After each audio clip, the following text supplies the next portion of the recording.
Jadi kita lihat kembali pada pengajian kita pada bab yang ke-14 tu, berjalan daripada alam kepada pencipta alam. Yang mana syekh kita ni dia sebut, janganlah kamu berjalan dari satu alam ke satu alam sahaja, maka kamu akan menjadi seperti kedai pengisar yang berjalan di sekitar pengisarnya sahaja. Tempat tujuan perjalanannya ialah tempat asal perjalanannya.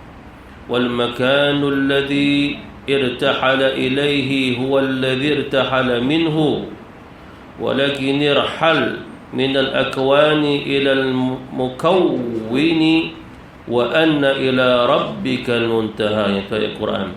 Tetapi hendaklah kamu berjalan dari semua alam menuju kepada pencipta alam, sesungguhnya kepada Tuhanmu puncak segala tujuan.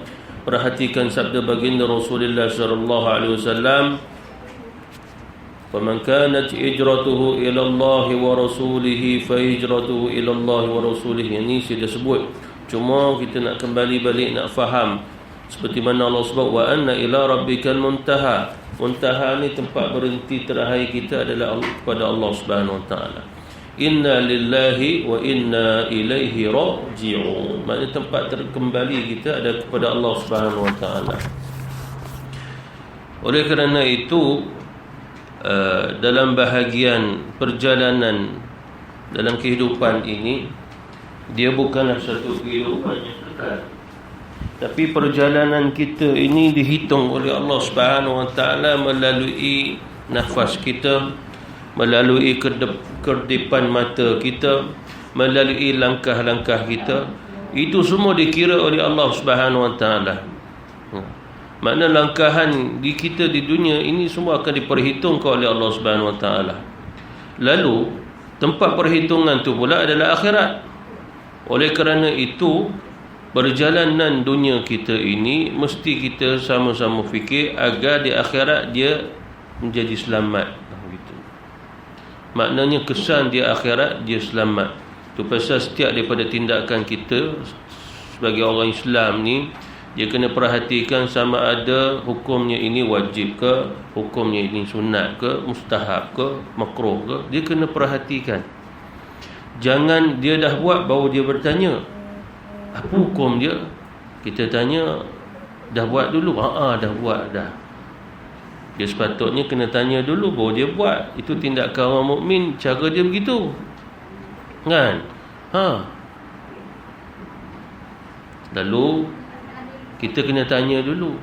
Tu pasal bekalan ilmu ini dia dah ada. Bila dia menemui sesuatu yang ada kaitan dengan apa yang dia pelajari, dia dah settle. Dia tak perlu tanya sebab dia dah belajar. Begitu. Macam kita nak pergi jalan-jalan dah, kita dah ada pengalaman jalan, lalu kita boleh bawa orang berjalan. Tapi kalau kita tak ada pengalaman, orang tu suruh kita bawa dia, kita sesat, dia pun ikut sesat. Itu sebagai contoh dari ini kehidupan dunia. Dan begitu juga di akhirat. Kalau sekiranya atas dunia kita sesat dalam agama, di akhirat tak ada tempat nak sampai. Tak ada wasilah untuk kita sampai di syurga Allah. Yang paling kita merisaukan, kehidupan dunia kita tidak menjadi wasilah untuk kita bertemu baginda Rasulullah. Sedangkan semua para Nabi Rasul berada bawah kemah Rasulullah. Sebab Rasulullah tu Sayyid, dia tu penghulu para Nabi Rasul. Di akhirat kelak dia penghulu. Lalu para Nabi Rasul kena duduk ikut dia. Penghulu yang kita maksudkan bukan seperti mana kedudukan penghulu kampung. Penghulu kampung ni rendah, dia duduk bawah. Tapi yang kita maksudkan adalah penghulu makhluk, penghulu manusia, penghulu Nabi Rasul, penghulu yang memberi wasilah. Itu pasal kita mula-mula tak nampak Nabi, kita nampak Adam. Terus kita minta tolong, dia tak boleh tolong. Dia kata, macam mana aku nak tolong, aku pun duduk bawah kemah Muhammad, dia kata. Sebab kita kena tahu di surah akidah, apabila Nabi Rasul tu wafat, di akhirat dia tak boleh nak guna dia sebagai Nabi Rasul untuk tolong kita. Sebab Nabi Rasul jawatan atas dunia. Cuma keistimewaannya sebab dia tak ada buat dosa, dia tak ada salah kecil ataupun besar. Itu pasal di sana dia akan selamat. Tapi Rasulullah kita pergi, dia kata analaha, aku akan bantu. Tu yang istimewa tu. Tu yang istimewanya baginda Rasulullah. Cuma siapa yang dapat analaha tu, maknanya dia telah berjaya mengharungi hidupnya dengan jayanya, baru dapat wasilah ni. Namanya wasilah. Analaha. Kita dah belajar dah dalam sebelum ni, dalam kitab akidah Islam, akidah sunnah wal jamaah, kita belajar tu ada analaha. Senang je, analaha. Aku akan lakukan, aku akan tolong. Macam itulah maksudnya. Laha ni kembali balik pada apa yang orang tu nak. Ya. Halib. Laha. Halib je, lam halib. Nabi ulang analaha. Orang lain pula mari minta tolong, analaha, begitu. Rupanya Rasulullah seorang je yang boleh sebut dan dia boleh tolong. Buat permohonan syafaat lah. Cuma kita kena tahu, nak dapat wasilah dengan Rasulullah, amalan soleh kita mesti menjadi wasilah sampai kepada Rasulullah dulu. Maksudnya amalan kita adalah amalan Islami, amalan Islam yang sahih, yang tulen, yang betul, baru boleh nak sampai ke Rasulullah ni. Kalau sekiranya orang tu mengaku Islam tapi amalan dia tak betul, macam mana nak sampai kepada Rasul? Sebab Rasul tak bawa. Rasul bawa yang dia amal bertentangan yang Rasul bawa. Macam mana nak jadi wasilah? Siapa cerita kat saya dekat belah Eropah kot, ke negara barat, kita tanya, awak Islam ke? Islam lah. Oh, marah dia. Kalau Islam tak boleh kahwin sejenis, kita cakap. Kat sana, kat UK ke mana, dah lulus kahwin sejenis tau. Tapi yang kahwin sejenis tu orang Islam. Tu kita kata orang Islam tak boleh kahwin sejenis, kita cakap. Tak, saya Islam ke tak? Dia nak kekal dia Islam, tapi dia nak kahwin sejenis. Nak cakap macam mana orang macam ni? Kalau atas ilmu saya kata ni bukan orang Islam ni. Ni bukan orang Islam. Orang yang minat sejenis, kahwin sejenis ni, hukum Islam yang ada dalam negara Islam, tangkap bakar hidup-hidup je. Tak direjam, tak dipancung, bakar dia, siksa dia. Itu cara dia. Sebab memang ada Al-Quran, tidak ada satu hukuman yang paling berat untuk siksa dia naikkan orang yang minat sejenis sampai kahwin dengan dia lah. Homoseks ni. Ya. Kalau dah tahu, dia mengaku dia nak macam tadi, dia kata dia Islam, tapi dia nak kahwin sama dia, kita kata mana? Boleh saya Islam. Dia nak meluluskan benda itu, sedangkan haram dalam Islam. Tapi dia nak Islam meluluskannya. Dia buat dulu. Dia mohon agar undang-undang Islam luluskan. Sebab yang dia buat tu bukan undang-undang Islam kat belah sana tu. Ya. Adalah dalam Quran, kalau saya cari sejam 2 jam pula kan. Tapi memang ada ayat tentang cerita Nabi Lut, kaum dia yang suka dengan sejenis ni. Mungkin dalam surah Al-Anbiya macam tu lah. Surah Al-Anbiya ataupun surah As-Saffat tu cerita pendek je. Cuma antara juzuk-juzuk yang ke-23 ke atas macam tu. Ataupun juzuk 21 ke atas carilah. Boleh lah saya nak cari, boleh. Tapi saya ambil dah 2-3 ribu dah. Ada, nanti saya bagi. Tapi itu ada hukumnya. Saya pernah tafsirkan hukum tu. Ya. Betul. Tu saya kata dia bukan Islam tu. Ya.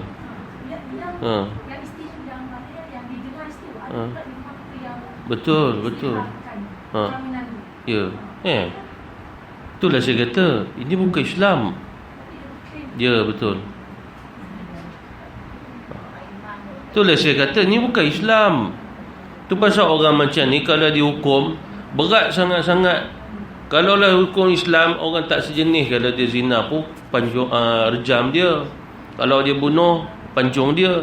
Tapi ni dah teruk sangat. Sebab dalam Al-Quran Allah sebut satu perkara yang tidak pernah dibuat oleh mana-mana umat sekalipun. Waktu zaman Nabi Lut dulu, dia tengok laki minat laki, dia kata, aku ada ramai anak perempuan, aku kahwinkan dengan kamu. Janganlah minat sendiri-sendiri. Tak mau. Lepas tu Allah Subhanahu Wa Taala hukum, habis turunnya taufan, lepas tu bumi terbalik, mereka kerak jadi batu. Bila orang gali, dia dah jadi macam kerah batu dah. Bahkan sebahagian ulama kata, kalau tengok orang tu masih hidup tu, dia disiksa dalam kerah batu tu. Macam korun tu masih disiksa tu, sakit dia tu. Sampai hari kiamat. Firaun tu pun masih disiksa sampai hari kiamat. Cuma dia sedang disiksa macam hidup-hidup, disiksa sampai hari kiamat. Orang macam ni. Tu pasal pada zaman Sayyidina Ali, orang macam ni dia tangkap bakar je. Bakar hidup-hidup. Orang macam ni main-main dalam Islam tau. Tidak. Mesti ada komuniti, yayasan, persatuan Islam bagi tahu. Mesti ada wakil ulama pergi jelaskan. Mesti ada. Tapi itulah macam agenda liberal tadi kan. Dia nak luluskan, biar ada satu undang-undang Islam meluluskan ni. Gitu. Sebab dia lebih dalilkan ni hak. Kalau salah, dia akan tanggung di akhirat. Mana nak boleh juga. Sebab Islam ni dia menegah. Dia tak mau kita menanggung-nanggung. Kalau salah tu dia dah jelas. Benda ini ijma', sepakat dia dah salah, dia haram. Itu. Jadi begitulah, kalau ada macam ni nak kiamat sungguh dah. Kalau zaman dulu orang nak sekalipun sembunyi-sembunyi. Ini tak sembunyi-sembunyi, dia nak lulus sungguh. Dia lulus macam jadi biasa. Kita tanya, ni abang ke? Tak, ni suami saya. Suami kau, macam mana kau nak beranak? Kau lelaki, angkatlah anak angkat, dia kata. Ambillah anak angkat. Kalau saya kata, awak bukan orang Islam, cakap macam tu. Tak, apa awak cakap saya bukan Islam? Tak ada, dalam Islam bukan kahwin macam ni. Kalau awak buat macam ni bukan Islam. Sebab dalam Islam kita kena ancam dia, takutkan dia sampailah dia takut. Dalam Islam kena cara macam tu. Awak tak ada tempat, awak bukan umat Muhammad, tak ada tempat kat syurga orang macam ni. Ancam dia. Itu sebab dalam dakwah dia basyiran wa naziran. Kalau dia buat baik, dia beriman, basyiran tu perintah pada Allah. Tapi dia buat bertentangan dengan Islam, naziran, ancam dia. Bagi dia takut. Tu pasal turun ayat Quran. Sahabat Rasulullah tak buat pun, cuma Allah ancam dengan neraka. Sebab apa? Nak bagi takut. Bila takut tak buat. Bila Allah ancam, Allah tak ancam orang kata ibarat sakit seperti mana digigit semut. Allah tak sebut begitu. Allah sebut disiksa dari api neraka dengan api yang besar, yang tidak terperi sakitnya. Mereka takkan dibawa keluar daripadanya. Itu semua mengancam. Itu pasal dengan ancaman ayat-ayat macam tu, ulama kata hukumnya dosa besar kalau buat, kalau langgar. Begitu. Tapi kalau sekiranya tidak ada ancaman ayat-ayat tentang neraka ke, setengah ulama kata mungkin ancaman tu bersyarat mungkin pada golongan tertentu ataupun makruh saja. Begitu kan. Macam contoh makan. Kalau sekiranya kita makan benda yang tidak berapa nak baik, setengah ulama kata taklah jatuh haram, cuma dia ada masalah kesihatan, lalu hukum dia makruh. Begitu. Ataupun kita makan sesuatu, kita tahu benda ni dapat mudarat, cuma jangkanya panjang, ulama kata makruh. Dia kaedah dia begitu. Cuma walaupun hukum asal tu makruh, bila ulama berfatwa, dia tak fatwa makruh, dia fatwa haram agar kita terus jangan ambil. Itu kaedah dia. Walaupun asalnya hukum adalah makruh saja. Itu memang kaedah ulama. Ya.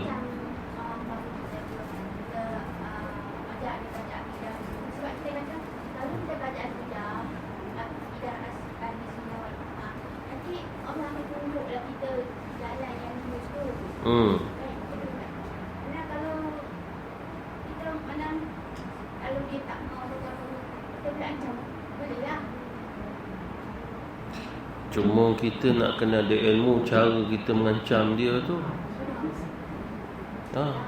Sebab kita kena tahu, kita hanya mengancam atas kesalahan yang dia buat. Yang dia tak buat, kita tak boleh ancam dia. Kita tak boleh ancam secara umum, tak boleh. Dia secara khusus bahagian ni saja. Kita tak boleh keseluruhan. Begitu. Yang tu kita nak bijak tu, kita tegur nak ancam ni bahagian mana?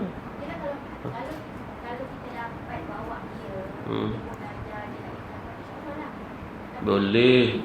Bila orang ada asas-asas iman ni, dia faham bab iman yang berkaitan dengan qalbi, hati dia, lisan pada lidahnya, jawarih, anggota tubuh badannya, 3 perkara kena berjalan. Lalu bila dia tahu sesuatu yang disampaikan pada dia adalah sesuatu daripada Al-Quran, Sunnah, daripada akidah yang sahih, dia kena terima. Walaupun dia seorang tok guru sekalipun. Mungkin satu hari dia pergi tak ada pakai kopiah, pakai suwajin, pakai t-shirt, lepas tu gambar KLCC depan ni. Padahal dia Syekhul Hadis. Sebab dulu saya punya saudara, dia orang tak pernah datang Malaysia. Yang saudara kat Mekah sana tu tak pernah sampai Malaysia. Umur dia 21 baru kita bawa dia. Dia pun cakap Melayu tak betul, kan? Padahal dia tu kira macam alim dah. Memang kira syarah sana lah. Dia mari sini pakai baju swajin, pakai t-shirt KLCC. Begitu. Bukan KLCC, Menara Kuala Lumpur. Lalu bila berjalan, kopiah semua tak pakai, orang ingat biasa je. Orang ingat biasa. Lalu jumpa orang tabligh, cerita bab iman. Lepas tu bila cakap Arab, terdiamlah orang tu. Macam dulu saya dah belajar Arab je yang dah kepala otak. Lepas tu mari geng tabligh ni cakap. Lepas tu saya cakap bahasa Arab kat dia. Dia tengok. Sebab saya kata kat dia, awak baca ayat Quran mana ayat, awak baca terjemah. Baca ayat Quran tu nak dengar. Dia baca Allah berfirman begitu. Nabi bersabda, sebut ayatnya. Sebab dakwah ayat Quran kita baca Arabi tu ada syifa, ada penawar. Kalau baca terjemahan dia tak bagi syifa, tak jalan. Tu kaedah dakwah. Paling kurang satu ayat baca yang ayat Arabi tu, kan begitu. Sebab orang kadang-kadang dia nilai dengan pakaian tadi. Kalau dia tengok ni Syekh Subhan besar, takkan dia nak ceritakan iman kat dia. Begitu kan. Maknanya orang bila berdakwah dia nak tengok orang juga, kan. Ya. Memang juga gitu. Memang Subhan dia besar, tapi dia tak semayang macam kita semayang. Dia pakai niat dia. Semayang pakai niat. Gitu.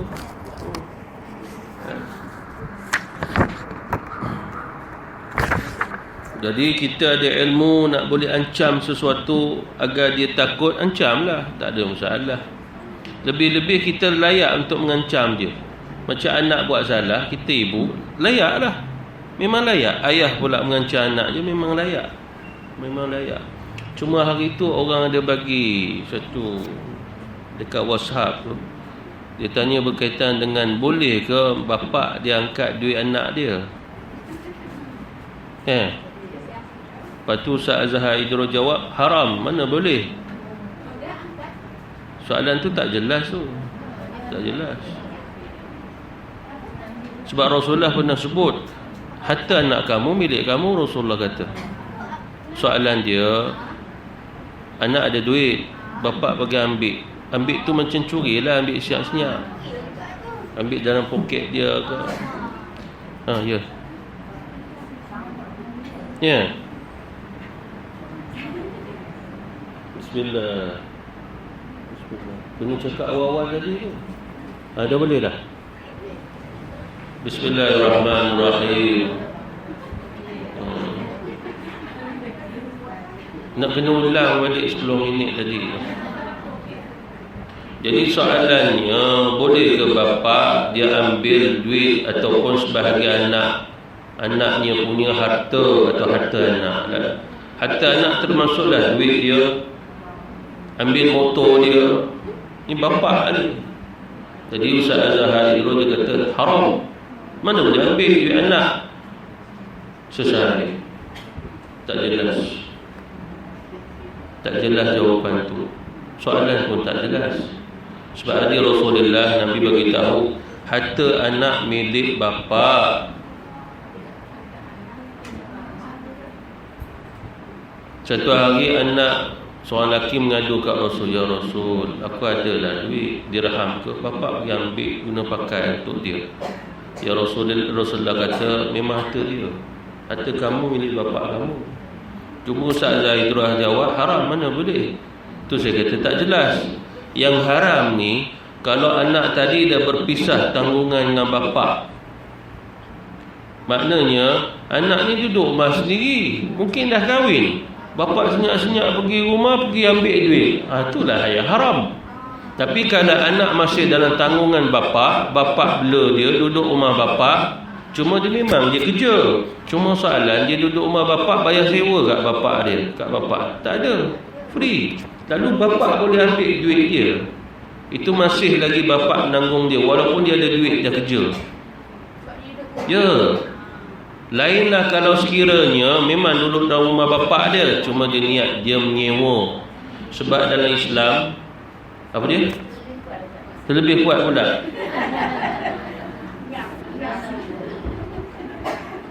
Kalau sederhana tak dengar. Bismillahirrahmanirrahim. Boleh? Boleh? Boleh tak? Boleh ya? Agak-agak je lah saya cakap tu. Lalu kalau sekiranya anak tadi memang masih dalam tanggungan bapa, walaupun dia dah kerja, dia ada duit, dia boleh beli macam-macam, cuma kita kena tahu, bila dia makan dalam rumah ada kerja bayar, bila dia tidur dalam bilik dia ada je bayar sewa. Kecuali anak tadi dah niat bapa tak menanggung dah, tu pasal dia kena bayar sewa. Bayar sewa sebulan 500 nak duduk dalam rumah tu. Sebab dalam Islam, bila anak tu dah boleh berdikari, dia boleh maju jayakan diri dia, tak perlu bapa dia, dia dah terpisah dalam tanggungan. Kalau bayar-bayar fitrah pun dia bayar sendiri, bukan bapa dia bayarkan. Ini maksudnya. Jadi bila Ustaz Azhar itu jawab haram, mana boleh ambil duit anak? Mana nak boleh macam tu? Bahkan duit raya anak yang kecil-kecil tu, yang anak bapa tanggung tu, semua duit bapa. Cuma bapa yang bagus takkan nak ambil duit anak, kumpul-kumpul lah ni duit anak dia, simpan lah. Kalau dia ambil pun dia bayar balik. Kalau dia bayar lebih-lebih pula. Begitu. Cara macam ni tak apa, kan? Tapi kita kena tahu tu duit bapa. Jadi tak jelas. Bila tak jelas, bila ada anak tu ada duit raya, dia pegang RM10, bapa ambil, lalu kita kata bapa ni ambil duit haram. Hukum tu berat tu, kata orang ambil duit haram tu, orang yang cakap tu. Tu pasal kalau kita belajar ilmu, jangan ambil secara zahir. Seminit punya persoalan boleh jawab seminit. Jadi sesat orang. Bukan makin pandai, makin jahil. Macam itulah orang tanya Ustaz Azhar terus, adakah bila mati pak ni kita nak ganti solat untuk dia? Ustaz Azhar terus dia jawab mengarut. Padahal dalam syarak, sebahagian mazhab Syafi'i, sebagai imam-imam dalam mazhab Syafi'i kata diharuskan boleh, asalkan waris saja, tak boleh orang luar. Waris makna dia solat ganti zuhur khas untuk bapa dia, diharuskan dalam mazhab Syafi'i dan disunatkan dalam mazhab Hanafi. Mengapa? Sebab haji pun boleh badal, apa lagi boleh puasa pun boleh, tapi waris juga. Tak boleh orang tak waris, tak boleh. Mana anak nak puasa dan niat puasanya untuk mak dia, arwah mak dia, boleh. Dan dia niat pula bukan waktu mak dia uzur. Mak dia dulu pun pernah nakal juga tinggal puasa. Gitu. Sengajalah cerita ni gitu. Dia ingat balik kan gitu. Pak dia agak. Jadi dia nak ganti puasa untuk mak bapak dia. Dalam mazhab Hanafi perkara macam ni disunatkan. Lalu bila dia jawab mengarut, bila kita amal, ada orang akan cakap, awak dah mengamal satu perkara yang mengarut dalam Islam. Mana ada dalam Islam nak ganti-ganti solat puasa orang ni? Bukan makin pandai mana, makin jahil dia. Itu pasal saya banyak jawapan Ustaz Azhar Idrus tak kena dengan syariah mazhab Syafi'i lah. Tak apa kena. Itu pasal Syekh Nuruddin pun tak berapa nak ni. Itu pasal soalan Azhar Idrus, bila ada Syekh Nuruddin orang tanya balik, jawapan lain. Kita kena pakai Syekh Nuruddin sebab dia memang ahli fiqh, ahli hadis. Ustaz Azhar Idrus pun tak pernah belajar sampai luar negara. Dia belajar pondok je. Itu pun umur dia dah kahwin baru dia pergi belajar. Cuma dia, cara saya dengar tarikan dia tu istimewa sebab cara dia bercakap, dia susun ayat dan dia olah tu menarik perhatian dia dengan lawak dia. Orang tertarik yang itu saja. Tapi kalau sudut ilmu, apa yang saya dengar semua soalan itu bagi saya basic, sangat-sangat basic. Sangat basic. Kalau saya belajar ni maknanya sekolah rendah punya soalan tu. Betul. Kalau orang tanya sifat 20, sifat-sifat salbi ke ma'ani, itu budak kafar darjah 2 belajar tu. Kita je yang dah lupa sebab kita tak masuk kafar. Betul. Darjah 1, darjah 2 dah belajar sifat 20. Dulu waktu saya mengajar budak kafar kan, ustazah lain semua khatam satu kali je belajar setahun. Saya 3-4 kali suruh budak saya ajar dia khatam sifat 20. 3-4 kali satu buku tu khatam kali-kali. Sebab sifat 20 tak banyak pun buku satu tu. Mana boleh nak setahun, khatam banyak kali lah baru budak faham.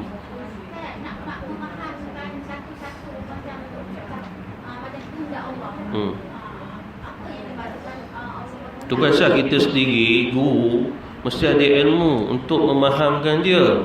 Kalau kita pun tak faham, dia akan ikut serta tidak faham.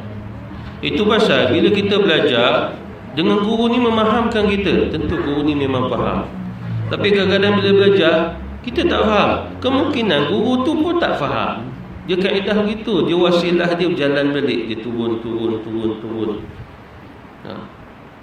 Tu pasal orang nak mengajar Quran, Nabi kata dia kena belajar dulu baru dia boleh mengajar. Kalau dia tak belajar Quran, dia mengajar, nanti bila nak murid tanya, kau baca je lah ikut kau. Itu jawapan dia. Dia akan jadi salah. Ataupun dia ikut atas ilmu dia, kefahaman dia.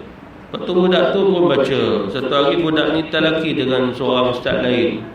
Ustaz kata, baca. Bismillahirrahmanirrahim.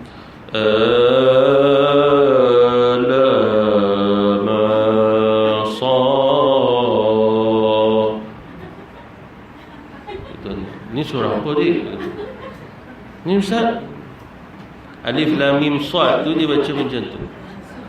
Macam mana baca macam ni? Dan saya 3-4 kali kata guru saya ajar macam tu. Bukan, benda tu jadi Ustaz. Masa dia kita banyak kali kata, tapi dia tinggal lama dan apa dia baca balik. Sebab saya pernah. Pernah? Kak yang baca macam tu? Oh ya. Oh. Lupa ya? Tak lama baca Quran lah ni kesnya. Oh. Mungkin lah betul. Sebab saya pun pernah ada seorang kakak tu, dia kata dia lama tak baca Quran. Lepas tu mula-mula baca Al-Fatihah, Alif Lam Mim lah, Baqarah dia cakap alamak. Kan? Kita pun nak gelak, kita tahan sebab dia pelajar baru. Itu kan. Tapi kes yang budak ni pula saya nak cerita, memang guru dia pun ajar alamak.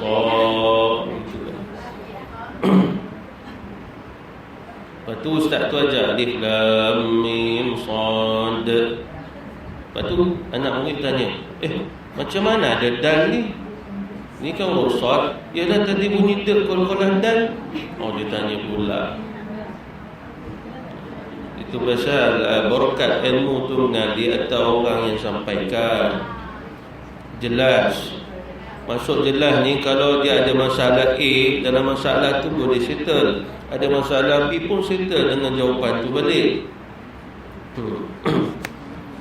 Jadi kita sambung muka surat 174 tu.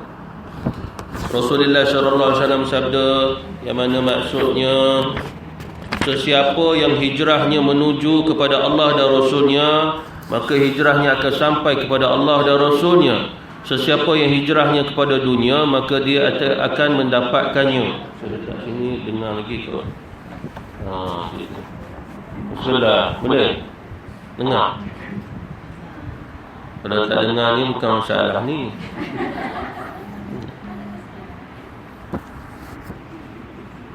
Sesiapa yang hijrahnya kepada dunia, maka dia akan mendapatkannya. Atau kepada perempuan, dia akan dapat menikahinya. Yang hari ni tengok 174 tu atas sekali. Maka hijrahnya itu mengikut kepada apa yang dia hijrahkan kepadanya. Fahamilah sabda Rasulullah sallallahu alaihi wasallam ini, maka hijrahnya kepada apa yang dia berhijrah kepadanya. Dan renungilah perkara ini jika kamu orang yang mempunyai kecerdasan untuk memahaminya. Semoga kamu beroleh kesejahteraan. Maknanya selamat. Faham hadis ni baru kita selamat. Maknanya tujuan atas dunia untuk Allah dan Rasul balik. Barulah di akhirat kita kembali dapat Allah dan Rasul. Dia kembali balik pada niat. Sebab sebelum ni kita belajar bukan sekadar semua ibadah ada niat. Lepas kita niat mestilah ada amal. Bukan sekadar amal begitu, tapi mohon kepada Allah agar Allah Subhanahu Wa Taala terima amalan. Antara perkara berat yang kita kena ambil beratlah tentang ibadah. Jangan tinggal, jangan lupa minta Allah terima. Kita puasa Ramadan selesai, masuk 1 Syawal, bila bertemu sesama kita pun taqabbalallahu minna wa minkum. Mana moga-moga Allah Subhanahu Wa Taala terima amalan aku, amalan kamu. Gitu. Lalu kita sebut amin pun boleh. Maknanya biar Allah terima. Amin tu maksud terima lah. Semoga Allah beri kekuatan. Amin. Semoga Allah terima amalan kita ni semua. Amin. Maknanya itu menunjukkan mohon kepada Allah agar Allah Subhanahu Wa Taala terima perbuatan.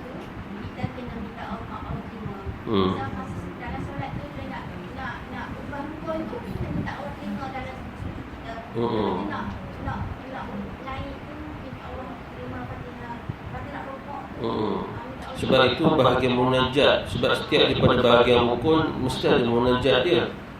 Waktu berdiri baca Fatihah, munajat kita. Sebab kita tak boleh nak munajat panjang-panjang.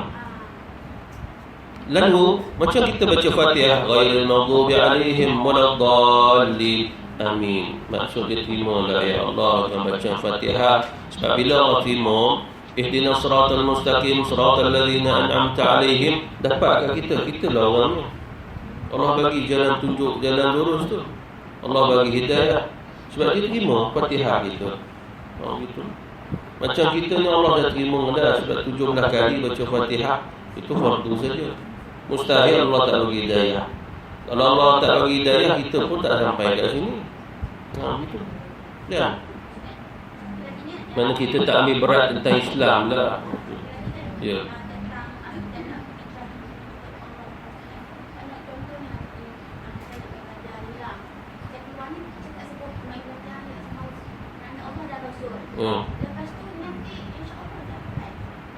Ya, seseorang niat, lepas tu amal, dia akan dapat dia berdasarkan apa yang dia amal. Pahala ni cetusan pahala, satu pahala. Tapi yang menyebabkan kita diberi pahala yang banyak-banyak ni amalan. Lalu bila kita buat, ada pada niat tadi pula cok untuk Allah dan Rasul, ke akhirat dia akan dapat balik Allah dan Rasul. Gitu.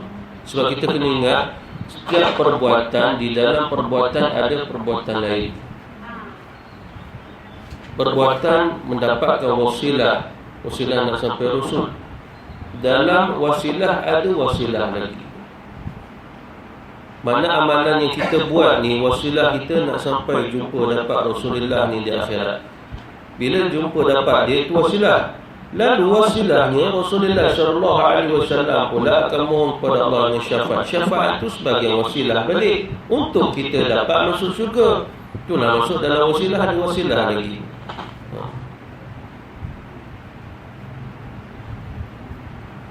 Jadi kalau itu sangat penting.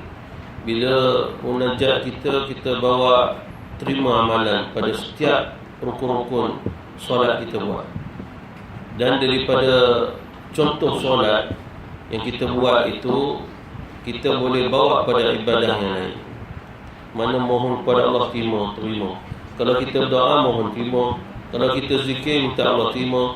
Sebab semalam ke saya datangkan satu hadis yang Rasulullah kata dibawa seorang yang banyak amalan yang telah dia buat atas dunia, ibadah siang malam. Cuma bila ditimbang di atas mizan, daun tu tak bergerak. Dalam hadis sebut daun lah, tak bergerak, neraca tu tak bergerak. Padahal dia dah beramal mungkin puluhan tahun atas dunia. Mengapa tak bergerak? Allah tak terima. Mengapa Allah tak terima?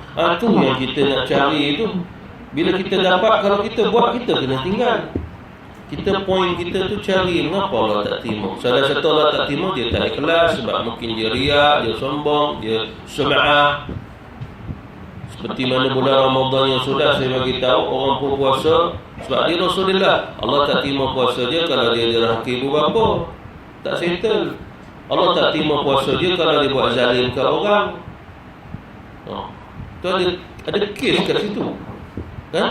Sebabkan dia Rasulullah sampai hujung Ramadan Allah memberikan ampunan seluruh dosa sebab dia puasa, kecuali orang memutuskan silaturahim, derhaka ibu bapa, orang tu masih buat zalim, tak jadi apa kat dia. Tu yang Rasulullah kata Ramadan berlalu tanpa dia mendapat sesuatu, pahala tak dapat, dosa pun tak gugur.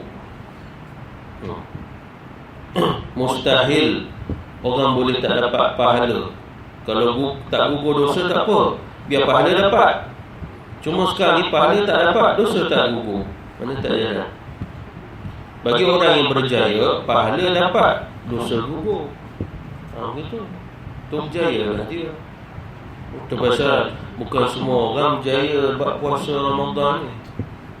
Bukan semua orang berjaya.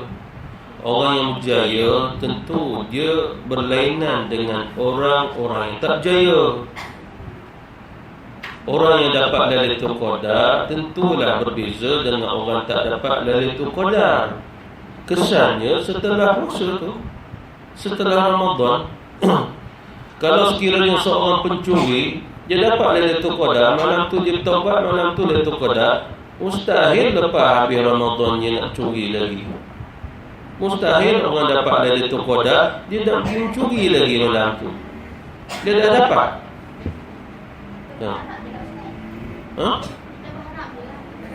Itulah kata, kalau orang tu masih mencuri lagi, tak boleh nak kata lah dah dapat Lailatul Qadar. Kalau dia masih mencuri lagi, tak boleh kata dia dah semayang. Tadi dia semayang, habis semayang dia pergi curi. Sebab apa? Sebab solat semayang ni, solat dapat mencegah dia daripada perbuatan fahsya wal munkar. Kalau tak cegah dia, kata Rasul, mana dia tak semayang ni. Maksud Nabi kata dia tak semayang, dia tak solat, yang saya sebut tadi. Dia tidak ada ikhlas dia dalam solatnya, dia tidak ada munajatnya, dia tidak ada ambil berat tentang solat dia, Allah nak terima ke tidak. Dia kata daripada tak buat langsung, dia buat kosong letak belakang, mana nak boleh juga, tak boleh. Solat ni dia tak boleh testing tu. Bahkan bukan saja solat, Islam bukan agama testing. Percubaan.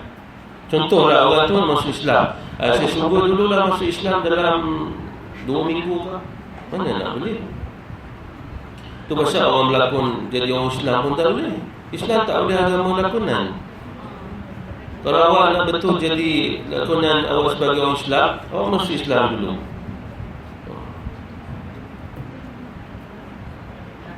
Islam bukan agama lakonan. Begitu. Islam bukan agama main-main. Islam agama wa ma khalaqatul jinna wal insa illa liya'budun. Itulah agama Islam. Gitu. Islam bukan agama la'ibun wa lahun. Jangan kamu meminta ganjaran dari amalan daripada amalan soleh yang kamu lakukan, sekalipun ganjaran di akhirat, kerana akhirat juga alam seperti dunia, makna ada kehidupan. Kehidupan yang mana kita melihat, kita mendengar, kita bercakap, itu maksud dia. Semua alam adalah sama kerana ia adalah aghyar, perkara-perkara yang memalingkan seseorang pada Allah. Sekalipun terdapat cahaya di dalam sebahagian cahaya itu, tetapi hendaklah kamu meminta dan mendapatkan Allah yang maha mulia lagi maha menganugerahkan, yang mencipta seluruh alam dengan melaksanakan tujuan perhambahan dan melaksanakan hak-hak rububiyah agar tercapainya maqam wa anna ila rabbikal muntaha. Waktu saya umur 11 tahun, tok guru saya dah ajar ilmu ni. Dia kata kalau kamu nak mohon, mohon Allah teruslah. Kalau dapat Allah, macam-macam dapat. Sebab kalau kita dapat apa yang kita nak kat syurga, nanti kita disibukkan dengan apa yang kita nak. Tapi bila kita dapat Allah, ada orang dalam dunia dia sibuk, bukan sibuk dengan bidadari, sibuk mahligai, sibuk makan, dia sibuk dengan Allah. Itu memang lagi besar. Yang kita belajar asas Islam, orang masuk syurga nak dapat makan minum daripada apa yang disediakan dalam syurga, nak dapat mahligai, dapat itu, dapat ini. Lalu bila masuk syurga, dia akan dapat. Lalu Allah sebut, inna ashabal jannatil yawma fi syughulin fakin. Syughulin tu maksud sibuk dengan apa yang dia nak semua dapat. Cuma saya pernah sebut juga, ada sebahagian hamba-hamba Allah, dia bukan rasa nikmat sebahagian yang ni, tapi dia nikmat dengan Allah. Nikmat sama Allah ni, Allah tu lagi besar nikmat. Gitu. Lalu Allah sendiri yang memutuskannya. Wahai hamba-Ku, cukuplah, pergilah ke istanamu, pergilah ke mahligaimu, pergilah makan. Begitu. Habis makan terus pergi ke Allah Ta'ala balik. Begitu. Macam sahabat Rasul, semua ikut Rasul, sehingga Rasulullah lah yang memutuskan amalan mereka tu. Sebab Rasulullah bila suruh mereka akan buat takkan berhenti, sehingga Rasulullah lah kata berhenti. Begitu. Mereka akan buat terus menerus istiqamah, sehingga Rasulullah lah kata berhenti, cukup. Itu baru nama sahabat Rasulullah. Gitu. Mereka akan pergi sehingga Rasulullah kata berhenti, barulah mereka berhenti. Kalau sekiranya depan dia tu ada laut sekalipun, kalau Rasulullah tak kena berhenti, akan kata, depan ada laut, Rasulullah tak cakap berhenti, tak, mereka akan jalan je, sehingga mereka akan jalan atas laut tu. Kaki tak kena air. Itu. Sebab apa? Dia yakin lidah Nabi. Sebab lidah Nabi ni wahyu. Kan? Macam orang kata, pergi masuk sungai, pergi terjun sungai. Kita pun logik akal kata, apa ni suruh terjun sungai? Baru 2-3 hari lepas orang mati terjun. Logik. Tapi kalau seorang Nabi Rasul yang suruh, kita kena terjunnya, walaupun lautan api sekalipun. Ya. Itu baru nama orang cinta kan. Orang cinta lautan api sanggup ku renungi. Renungi ke apa? Renangi. Macam saya mau renungi.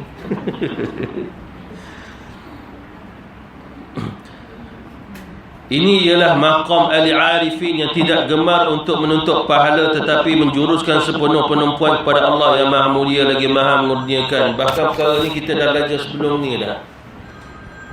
Maksudnya beberapa tahun dulu kita dah belajar. Pusat amalan, puncak amalan Allah.